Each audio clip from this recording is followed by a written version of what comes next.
আসসালামু আলাইকুম। আজ আমি এক্সপ্লেন করতে চলেছি ইন্দোনেশিয়ার ভয়ঙ্কর একটি গ্রামের ভাইরাল হওয়া সত্য ঘটনাকে কেন্দ্র করে নির্মিত মুভির কাহিনী, যার নাম ড্যান্সিং ভিলেজ। ঘটনার সময়টা হচ্ছে ২০০৯ সাল। ইন্দোনেশিয়ার কোনো এক গহীন গ্রাম। যেহেতু গ্রামের নাম প্রকাশ করা হয়নি, তাই ঘটনা অনুযায়ী এই গ্রামকে ড্যান্সিং ভিলেজ বলা হয়েছে। এই গ্রামে ৬ জন শিক্ষার্থী কেকেএন করতে আসতে চায়। ইন্দোনেশিয়ায় কেকেএন বলতে শিক্ষার্থীদের প্র্যাকটিক্যালকে বোঝানো হয়, যেখানে শিক্ষার্থীরা গ্রুপ হয়ে শহর থেকে দূরে প্রাচীন কোনো গ্রাম এলাকায় যায়। এই গ্রামগুলোতে সাধারণত আধুনিকতার কোনো ছোঁয়া থাকে না, সেখানে একদমই সহজ সরল মানুষজন থাকে। শিক্ষার্থীরা সেই এলাকাগুলো চিহ্নিত করে সেখানে আসে এবং তারা সামাজিক উন্নয়নমূলক কাজ করে। তারপর সেই কাজের উপর রিপোর্ট তৈরি করে কলেজে সাবমিট করে, আর এই রিপোর্টের উপর ভিত্তি করে শিক্ষার্থীদের কলেজ থেকে প্র্যাকটিক্যাল মার্ক দেওয়া হয়। এটাই হচ্ছে কেকেএন। তো সেই ড্যান্সিং ভিলেজে কেকেএন করার জন্য ৬ জন শিক্ষার্থীর একটি গ্রুপ আসবে। প্রথমে ৬ জনের মধ্যে ৩ জন ড্যান্সিং ভিলেজে আসে। এই ৩ জনের মধ্যে একজনের নাম নূর। নূর অনেক আল্লাহভীরু মেয়ে ছিল। নূর যখন গ্রামে প্রবেশ করে তখন সে লক্ষ্য করে গ্রামটি অনেক নীরব ছিল। এরপর নূর যখন গাড়ি থেকে নামছিল তখন একটা বুড়ো লোক তাদের এখানে না থাকার ইঙ্গিত দেয়। তারা জঙ্গলের বাইরে একটি রাস্তায় নামে, কারণ গ্রামটি জঙ্গলের আরও ভিতরে ছিল। তাই তাদের নিতে গ্রামের বেশ কিছু লোক আসে। শিক্ষার্থীদের নিয়ে যাবার পথে একটা ব্রিজের উপর তাদের মোটর বাইক বন্ধ হয়ে যায়। নূরের সাথে যে বাকি ২ জন শিক্ষার্থী ছিল, তাদের মধ্যে একজনের নাম ছিল আয়ু এবং আরেকজনের নাম ছিল বিমা। আপাতত ৬ জনের মধ্যে তারা ৩ জনই এসেছে। পুরো গ্রুপ আসতে পারেনি, কারণ গ্রামের মানুষ এই কেকেন করতে দিতে চাচ্ছিল না। তাই গ্রামবাসীকে রাজি করানোর জন্যই প্রথমে ৩ জন আসে। তারা এসে প্রথমে গ্রাম প্রধান প্রাভুর সাথে দেখা করে নেয়। বিমারা যদি এখানে থাকার পারমিশন পায় তাহলে তারা প্রভুর আন্ডারেই থাকবে। এরপর অনেক বোঝানোর পর প্রভু রাজি হয়ে যায়। এরপর প্রভু গ্রাম সম্পর্কে তাদের কিছু কথা বলে। এদিকে নূর গ্রামে আসার পর থেকেই অসুস্থ অনুভব করছে। অন্যদিকে কথা পাকাপাকি হলে তারা চলে যায়। পরে তারা গ্রুপ নিয়ে আসবে। তার ঠিক ১০-১২ দিন পর তারা পুরো গ্রুপ নিয়ে আবার আসে। এখন তারা ৬ জন। বাকি ৩ জনের নাম হচ্ছে বিদ্যা, অ্যান্তন এবং ওয়াহিউ। বরাবরের মতো মোটর বাইক চলে আসে তাদের নিতে এবং জঙ্গল পার করে গ্রামে নিয়ে যায়। জঙ্গল পার করার সময় নূর লক্ষ্য করে কোথাও কোনো এক অনুষ্ঠান হচ্ছে। নূর নাচ গানের আওয়াজ শুনতে পায় এবং দূরে এক অপরূপ সুন্দরী মহিলাকে অপলক দৃষ্টিতে দাঁড়িয়ে থাকতে দেখে। এই ব্যাপারটি বিদ্যাও লক্ষ্য করছিল। এরপর তারা আবারও প্রভুর সাথে দেখা করে। প্রভু তাদের সম্পূর্ণ গ্রাম ঘুরে দেখায় এবং গ্রাম সম্পর্কে বলে। গ্রামটি উন্নত না হলেও মানুষেরা অনেক আন্তরিক। তখনই বিদ্যা প্রভুকে বলে, জঙ্গল দিয়ে আসার পথে নাচ গানের আওয়াজ শুনতে পেয়েছি। এখানে আশেপাশে অন্য কোনো গ্রাম রয়েছে কিনা? প্রভু জানায়, না, এখানে আমাদের একটাই গ্রাম। আর আমাদের গ্রাম যেহেতু জঙ্গলের ভিতরে, তাই মাঝে মাঝে এরকম শব্দ শোনা যায়। বিদ্যার এই প্রশ্নের সময় প্রভুকে অনেক চিন্তিত দেখাচ্ছিল। এরপর প্রভু তাদের সবাইকে মিসেস সুন্দরীর কাছে নিয়ে যায়। এখানে যারা মেয়েরা রয়েছে তারা মিসেস সুন্দরীর বাড়িতেই থাকবে, আর বাকি ছেলেরা দূরের আরেকটি বাড়িতে থাকবে। রাতে বিদ্যা আলোচনা করছিল, আমি অবশ্যই নাচ গানের আওয়াজ শুনেছি। এটি আমার কাছে গামলান অনুষ্ঠানের মতো মনে হচ্ছিল। তখনই মিসেস সুন্দরী এসে বলে, তোমরা যা কিছু বলো না কেন, আমরা কিন্তু সব শুনতে পাই। আসলে ওই গ্রামের বাড়িগুলো বাঁশের তৈরি ছিল, তাই ভিতরে কথা বললে বাইরে থেকে সব শোনা যেত। এরপর মিসেস সুন্দরী আয়ুর ড্রেস নিয়েও তাদের সাথে কিছু কথা বলে। এদিকে বিদ্যা বারবার জঙ্গলে শোনা নাচ গানের কথা ভাবছিল। হঠাৎ সে উঠে বসলে দেয়ালে সে তার ছায়া লক্ষ্য করে, যেটি তার ছায়া ছিল না, ছায়াটি অন্যরকম ছিল। এটা দেখে তার ভয় শুরু হয়। সে দ্রুত শুয়ে পড়ে, কিন্তু ছায়াটি সেখানেই থেকে যায়। এরপর দেখা যায় নূর ঘুমাচ্ছিল, আর নূরের মাথায় এক বৃদ্ধা হাত বুলিয়ে দিচ্ছিল, কিন্তু মহিলাটিকে দেখে মানুষ মনে হচ্ছিল না। এরপর প্রভু পরের দিন তাদের পানিশূন্য এক পুলের কাছে নিয়ে যায়। বিমাদের সেই পুলে পানি আনাই ছিল প্রথম কাজ। এরপর বিদ্যা প্রভুকে জিজ্ঞেস করে, এই জায়গায় কিছু প্রাসাদ দেখা যাচ্ছে, এগুলো কিসের জন্য? প্রভু বলে, এগুলো গ্রামের ঐতিহ্য। এরপর দেখা যায় নূরের একই অবস্থা, তার ঘাড় ব্যথা করছে। সে দূরে একটি কালো জন্তুর মতো দেখতে পায় এবং নূর অসুস্থ হয়ে সেখানেই জ্ঞান হারায়। তাই বিমা তাকে বাসায় রেখে আসে। এরপর বাকিদের একটি ক্ষেতে আনা হয়। এই ক্ষেতের কাছে ছিল একটা জঙ্গল। প্রভু এখানে সবাইকে নিষেধ করে সে জঙ্গলে প্রবেশ না করতে। প্রভু বলে, এই জঙ্গলের মাঝে তাপাক তিলাস নামে একটা জায়গা আছে, গ্রামের কেউ সেখানে যায় না, তাই তারাও যেন সেখানে না যায়। এদিকে নূর অসুস্থ হয়ে ঘুমিয়ে পড়েছিল, আর এই ঘুমের মধ্যে সে একটা ভয়ঙ্কর স্বপ্ন দেখে। সে দেখে সেই কালো আকৃতির জন্তুটা তাকে তাড়া করছিল। নূর কোনো এক জঙ্গলে জন্তুটার থেকে পালিয়ে বেড়াচ্ছিল। নূর হঠাৎ সেই জঙ্গলেই পড়ে গিয়েছিল, আর সেই জন্তুটা যখনই নূরের কাছে আসে তখনই নূরের ঘুম ভেঙে যায়। সন্ধ্যায় আয়ুদের আলোচনা বসে। তারা বলে যেহেতু তারা 6 জন, তাই 3 ভাগ করা হবে গ্রুপের, প্রতি গ্রুপে 2 জন করে থাকবে। এই 3টা গ্রুপ গ্রামের 3 সমস্যার সমাধান করবে। এদিকে আয়ু বিমার কাছাকাছি থাকার উদ্দেশ্যে বিমাকে তার গ্রুপে নেয়, কিন্তু বিমার ইচ্ছা ছিল এত গ্রুপ না করে 3 জনের 2টা গ্রুপ করার। যেহেতু আয়ু বিমাকে পছন্দ করত তাই এতগুলো গ্রুপ করে। অন্যদিকে বিমা বিদ্যাকে পছন্দ করত। পরের দিন সকালে আয়ুরা ক্ষেতে কাজ করছিল। এই সময় বিমা ওই ক্ষেতের জঙ্গল থেকে কিছু আওয়াজ পায়। আওয়াজ শুনে বিমা জঙ্গলে গিয়েছিল, কিন্তু কাউকে খুঁজে পায়নি। দুপুরবেলা বিদ্যা নূরকে বলে, একটা জিনিস কি লক্ষ্য করেছো? এই গ্রামে কিন্তু কোনো বাচ্চা নেই। গ্রামের মেয়েরা পুকুরে গোসল করে, কিন্তু নূররা পুকুরে গোসল করবে না। তাই তারা সেই পানিশূন্য পুলের কাছে যায়। সেখানে পুরনো একটা গোসলখানা ছিল, তারা সেখানেই গোসল করবে। গোসলের সময় নূর বারবার মনে করে সে জন্তুটা তার আশেপাশেই রয়েছে। সে একটা প্রাচীন গানও শুনতে পায়, এটা নাচিয়া সম্প্রদায়ের সঙ্গীত। এসবে সে আর গোসল করার সাহস পায় না, দ্রুত সেখান থেকে বেরিয়ে আসে। এরপর বিদ্যা গোসলে গেলে সে ওই একই গান শুনতে পায়। বিদ্যা এসবে কান্না দিয়ে গোসল শুরু করে দেয়। হঠাৎ নূর গোসলখানায় পায়ে হাঁটার শব্দ শুনতে পায়, তাই সে দেখার চেষ্টা করে বিদ্যা ঠিক আছে কিনা। তখন নূর সেখানে অপরূপ সুন্দরী এক নারীকে দেখতে পায়। নূর এসব বেশি অনুভব করছিল, তার সাথেই বারবার এসব ঘটছিল। তাই প্রভু তাকে একটা ওঝার কাছে নিয়ে যায়।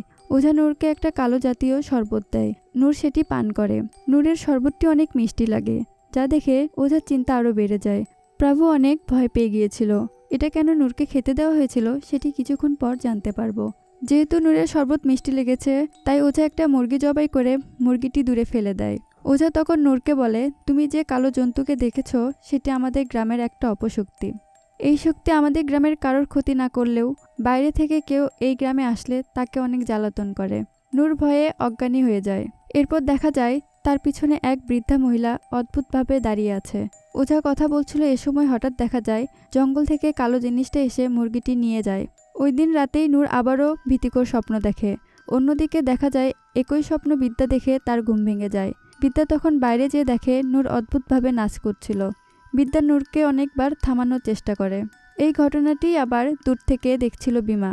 বিমা এটা দেখে অবাক হয়ে যায় যে এত রাতে একটা মেয়ে কীভাবে নাচ করে। তখনই ওয়াহিউ এসে দেখে বিমার এই অবস্থা।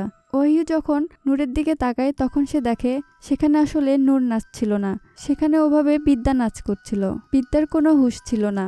পরে এসব জানাজানি হলে মিসেস সুন্দরী তাপাক তালাশে কিছু প্রসাদ রেখে আসে। পরে সেই ওঝাকে ডেকে আনা হয়। তার সামনে বিদ্যা, বিমা এবং ওয়াহিউ বসে আছে। তাদেরকে সেই একই শরবত খেতে দিলে বিদ্যা ছাড়া সবার কাছে তেতো লাগে। বিদ্যার কাছে এই শরবতটি এতটাই মিষ্টি মনে হয়, ওঝা সেটি দেখে অনেক চিন্তায় পড়ে যায়। ওঝা বলে বিদ্যাকে তাদের পছন্দ হয়েছে। কাদের পছন্দ হয়েছে সে সম্পর্কে কিছু বলে না। এরপর দেখা যায় ওঝা বিদ্যাকে একটি টিকা লাগিয়ে দেয়। এসবে প্রভু অনেক চিন্তায় পড়ে যায়। এরপর বিদ্যা প্রভুকে বলে এসব কি ঘটছে এবং কেন ঘটছে। অন্যদিকে অ্যান্তন নূরকে জানায় 2 দিন হলে সে লক্ষ্য করছে বিমা লুকিয়ে কোথাও যেন যায় এবং রাতে তার ঘর থেকে মেয়ের আওয়াজ আসে। মনে হয় সে কোনো মেয়ের সাথে থাকে। নূর এসব বিশ্বাস করতে চায় না। নূর বলে বিমা অনেক ভালো ছেলে। এরপর অ্যান্তন নূরকে বিমার রুমে নিয়ে যায়। সেখানে তারা প্রসাদের থালায় এবং আলমারিতে সবুজ রঙের সাপ দেখতে পায়। তারা তো কিছুই বুঝতে পারে না। তারা শুধু বুঝতে পারে এখানে কোনো সমস্যা আছে, তাদের দ্রুত এই গ্রাম থেকে চলে যেতে হবে। সময়ের সাথে পরিবেশ অনেক গম্ভীর হচ্ছে। তারপর দেখা যায় প্রভু সবাইকে নতুন কোথাও নিয়ে যায়। সে রাতেই দেখা যায় বিমা একা জঙ্গলের পথে কোথাও যেন যাচ্ছে। এখানে নূর নামাজ পড়ছিল।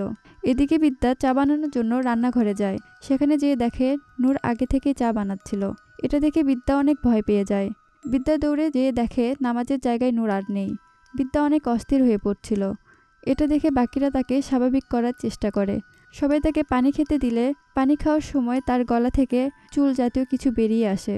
নূর পরের দিন সকালে আয়ু এবং বিমাকে একটি বালা নিয়ে ঝগড়া করতে দেখে, যেটি বিমা বিদ্যাকে দেওয়ার জন্য আয়ুকে দিয়েছিল এবং আয়ু বালাটি হারিয়েছে।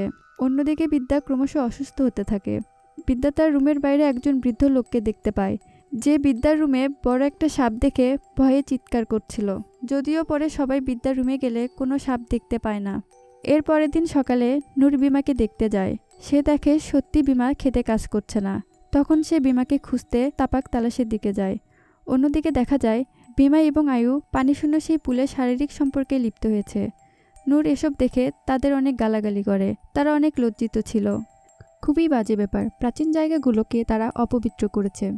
কিন্তু কেন তারা এরকম করলো এটা আরেক রহস্য, সেটা আরেকটু পর জানা যাবে। অন্যদিকে এই বিকেলেই আবার বিদ্যা এবং ওয়াহিউ বাজার করতে বেরিয়েছিল। তারা গ্রাম থেকে দূরের একটা বাজারে এসেছে। বিদ্যাদের নতুন দেখে বাজারের লোক জিজ্ঞেস করে তাদের বাসা কোথায়। বিদ্যা তখন বলে তারা এখানকার না, তারা ওই গ্রামে কাজে এসেছে। এটা শুনেই দোকানি আতঙ্কে পড়ে যায়। তিনি বলেন ওই গ্রামে যেতে হলে তো জঙ্গল পার করে যেতে হবে, এখন তো বিকেল, আরেকটু পর সন্ধ্যা হবে। আর এই সন্ধ্যা রাতে বিদ্যারা যেন ওই জঙ্গল দিয়ে গ্রামে না যায়। ওয়াহিউ তো এগুলোতে তেমন একটা পাত্তা দেয় না, তারা গ্রামে যাবেই। যখন তারা জঙ্গল দিয়ে যাচ্ছিল হঠাৎ তাদের মোটর বাইক নষ্ট হয়ে যায়। ঠিক তখনই জঙ্গলের এক জায়গায় তারা এক বৃদ্ধ লোককে বসে থাকতে দেখে। বৃদ্ধ লোকটি তাদের মোটর বাইক ঠিক করার ব্যবস্থা করে দিতে চায়। এরপর বেশ কিছু লোক এসে মোটর বাইক নিয়ে যায়। এরপর বৃদ্ধ লোক বলে এখানে পাশেই অনুষ্ঠান হচ্ছে, তারা চাইলে মোটর বাইক ঠিক না হওয়া পর্যন্ত সে অনুষ্ঠানে যেতে পারে। তারা সেখানে যায়, নাচ গান হচ্ছিল সেখানে, আর এটাই সেই গামলান অনুষ্ঠান। বিদ্যা সেখানে সেই অপরূপ নারীকেও দেখে। এরপর বিদ্যা ওয়াহিউকে নিয়ে চলে আসতে চায়। ওয়াহিউ সেই অনুষ্ঠান থেকে আসার সময় কিছু খাবার তার সাথে নেয়। এদিকে বাসায় বিমাই এবং আয়ুকে দেখা যায়। তারা তাদের কাজে খুবই লজ্জিত। নূর তাদের উপর অনেক রাগারাগি করে। সে বলে তারা তাপাক তিলাসের মতো এমন প্রাচীন জায়গা অপবিত্র করে একদমই ভালো কাজ করেনি, এর পরিণাম ভালো হবে না। কিছুক্ষণ পর বিদ্যারাও চলে আসে। ওয়াহিউ সে অনুষ্ঠানের ব্যাপারে বলে। ওয়াহিউ যখনই তার আনা খাবার বের করে তারা দেখে সেখানে বানরের কাটা মাথা এবং হাড়, যা দেখে তারা খুবই ভয় পেয়ে যায়। বাকিরা বলে প্রভু তো বলেছিল এখানে একটাই গ্রাম, তাহলে ওই লোকগুলো ছিল কোন গ্রামের, তারা কারা, তারা কি আসলেই মানুষ ছিল? এরপর দেখা যায় রাতে বিদ্যাকে অন্যরকম লাগছিল। বিদ্যা এসে নূরকে বলে তুমি কোনো পাপ করনি, তাই তোমার কোনো ক্ষতি হবে না, কিন্তু তুমি তোমার বন্ধুদের কাউকে বাঁচানোর চেষ্টা করবে না। এটি বলে নূরকে সম্মান জানিয়ে বিদ্যা চলে যায়। সেটি আসলে বিদ্যা ছিল না, বিদ্যার ভিতরে থাকা অপশক্তি বলছিল। অন্যদিকে সে নূরকে সম্মান জানাচ্ছিল না, বরং নূরের পিছনে থাকা সেই ভয়ানক বৃদ্ধা মহিলাকে সম্মান জানিয়েছিল। এরপর দেখা যায় রাতে বিমা নূরের কাছে আসে। বিমা বলে সে গ্রামে আসার কয়েকদিন পরে একটা স্বপ্ন দেখেছিল। সে দেখে স্বপ্নে সে গ্রামের জঙ্গলে গিয়েছে। সেখানে ঝর্ণার কাছে রয়েছে সুন্দরী এক নাচিয়ে নারী, তার পাশেই শুয়েছিল বিদ্যা। সে আবার একাধিক সাপে পেঁচানো। ওই মহিলা বলে সেই জঙ্গলের রানী, আর বিদ্যা রয়েছে বিপদে। এখন যদি বিমা বিদ্যাকে বাঁচাতে চায় তাহলে বিমাকে এই মহিলার বলা কাজ করতে হবে। বিমা বিদ্যাকে বাঁচানোর জন্য তখন যে কোনো কাজ করতে রাজি হয়। তখন ওই মহিলা বলে তাকে কাল তাপাতিলাস জায়গায় যেতে হবে, সেখানে পাশেই কুড়ে ঘরে রয়েছে এক সোনার বালা, সেটি বিদ্যাকে দিতে হবে। আবার প্রতি রাতে বিমাকে এই অপরূপ নারীর কাছেও আসতে হবে, কারণ বিমাকে তার পছন্দ হয়েছে। এখানে নূর অনেক চিন্তায় পড়ে যায়। সে বলে সে কি জানে সে কার সাথে চুক্তি করেছে, এরকম চুক্তি করা কতটা ভয়াবহ হতে পারে। এখানে আরেকটি ব্যাপার, নূর বেশ কয়েকদিন হলেই তার সব বন্ধুর জিনিস চেক করছিল। ওই যে নাচিয়ে মহিলাটি যে বালাটি দিয়েছিল সেটি বিমা কিন্তু দেয় আয়ুকে বিদ্যাকে দেওয়ার জন্য, কিন্তু আয়ু নাকি সেটি হারিয়ে ফেলেছিল। একসময় এই বালাটা বিদ্যার ব্যাগেই পাওয়া যায়, কিন্তু আয়ু তো বলেছিল এটি সে বিদ্যাকে দিতে পারেনি, হারিয়ে ফেলেছে। এটা বিদ্যার কাছে আসলো কিভাবে? বিষয়টা জানার জন্য নূর আয়ুর কাছে যায়। নূর আয়ুকে জিজ্ঞেস করে সোনার বালাটি নাকি সে হারিয়ে ফেলেছে, তাহলে সেটি বিদ্যার কাছে কিভাবে? তখন আয়ু নূরকে একটি গোপন কথা বলে। আয়ু বলে দামি সোনার বালাটি দেখে সে লোভে পড়েছিল, তাই সে লুকিয়ে সেটি নিজের কাছেই রেখে দেয়। কিন্তু একদিন সে দেখে ওই নাচিয়ে নারী তার কাছেও এসেছে। এই মহিলাটি জানতো যে বালাটি আয়ুর কাছে। তখন এই মহিলা আয়ুর সাথেও চুক্তি করে। নাচিয়ে নারী জানায় যদি আয়ু এই বালাটি বিদ্যাকে দেয় তাহলে বিমার ঘনিষ্ঠতা তাকে দিতে পারবে।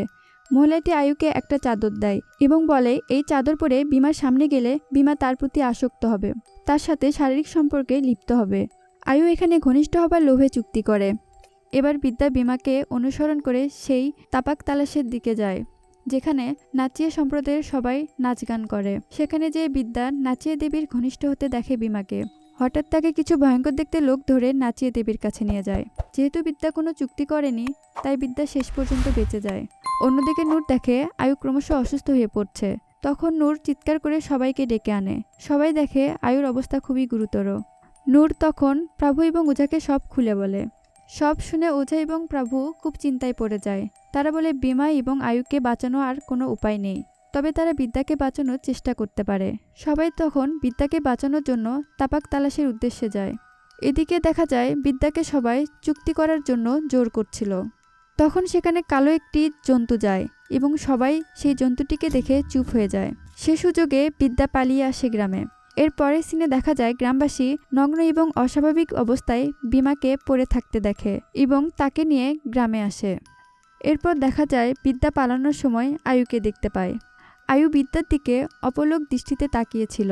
তাকে দেখে মনে হচ্ছিল তার বাড়ি ফেরার তীব্র ইচ্ছা, কিন্তু তার চুক্তির কারণে তাকে সেখানেই থাকতে হবে। অর্থাৎ যারা সেই অপশক্তির সাথে চুক্তি করে তাদের আত্মা সেই নাচিয়ে দলে যোগ দেয়, যার জন্য তারা কেউ জীবিত থাকতে পারে না, অর্থাৎ বেঁচে ফিরতে পারে না। যেহেতু বাকি 4 জন কোনো চুক্তি করেনি, তাই তারা 4 জন জীবিতও ফিরতে পেরেছিল। এরপর জানা যায় বিমা 3 দিন অসুস্থ থেকে মারা যায়, আর অন্যদিকে আয়ু 3 মাস পর মারা যায়। এই মুভি থেকে আমরা শিক্ষা নিতে পারি যে চুক্তি কতটা ভয়ানক হতে পারে এবং কখনো কোনো সম্প্রদায় বা কোনো কিছু নিয়েই হাসি ঠাট্টা করতে নেই। কখনো কখনো এর ফলাফল ভয়াবহ হতে পারে। সিনেমাটি আপনাদের কেমন লেগেছে তা অবশ্যই কমেন্ট করে জানাবেন। ভালো লেগে থাকলে একটি লাইক দিয়ে সাবস্ক্রাইব করে আমাদের সাথে থাকুন। ধন্যবাদ।